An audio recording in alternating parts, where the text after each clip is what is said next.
Ke informasi selanjutnya, ini kabar gembira datang dari Susan Antela, seorang guru kesenian yang lumpuh pasca menerima COVID-19 tahap kedua. Tapi yang membuat bahagia adalah Guru Susan mendapat bantuan dari Presiden Joko Widodo.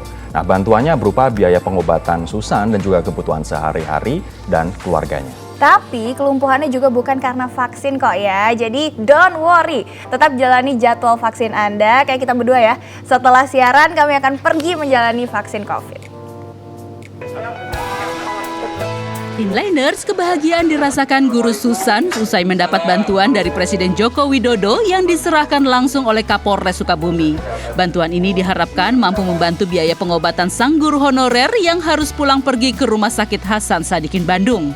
Ditemui di kediamannya Kampung Pasir Talaga, Desa Cicadas, Kecamatan Cisolok, Kabupaten Sukabumi, kondisi Susan kini sudah semakin membaik. Penglihatannya yang hilang kini sudah berangsur pulih, namun kakinya belum bisa digunakan untuk berjalan. Perasaannya luar biasa ya, sama karena udah peduli. Ya, pokoknya makasih buat Pak Presiden udah peduli, dan insya Allah Susan lebih semangat lagi untuk sembuh.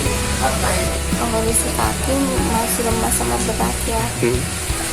Yang perkembangan yang dirasa banget sekarang tangan sama penglihatan.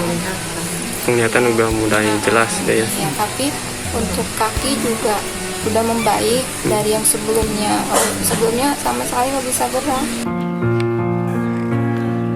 Susan Antela mengalami kelumpuhan, penglihatan kabur hingga lidah kaku setelah mendapatkan vaksin COVID-19 tahap 2. Kelumpuhan yang menimpa Susan Antela bukanlah efek samping dari vaksinasi, melainkan akibat menderita Guillain-Barré syndrome, sebuah penyakit langka yang terjadi ketika sistem kekebalan tubuh menyerang saraf.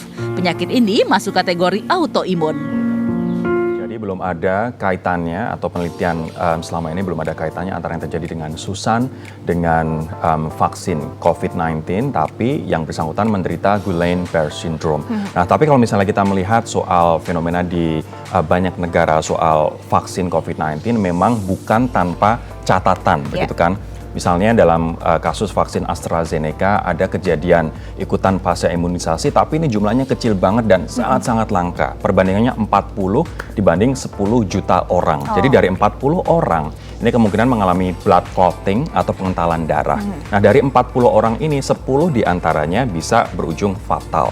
Tapi perbandingannya jauh banget, Bud. 10 orang dibandingkan dengan 10 juta, artinya 1 orang dibanding 1 juta. Ya? Ini sama dengan resiko bahkan lebih tinggi orang misalnya kecelakaan, orang misalnya meninggal karena narkoba misalnya, ataupun hal-hal yang lain, 1 banding 1 juta. Gitu. Berarti kita harusnya fokus ke yang tidak beresikonya itu betul, ya, yang betul. berhasilnya. Keuntungannya itu jauh lebih besar apabila kita divaksin jika dibandingkan dengan resikonya. Iya.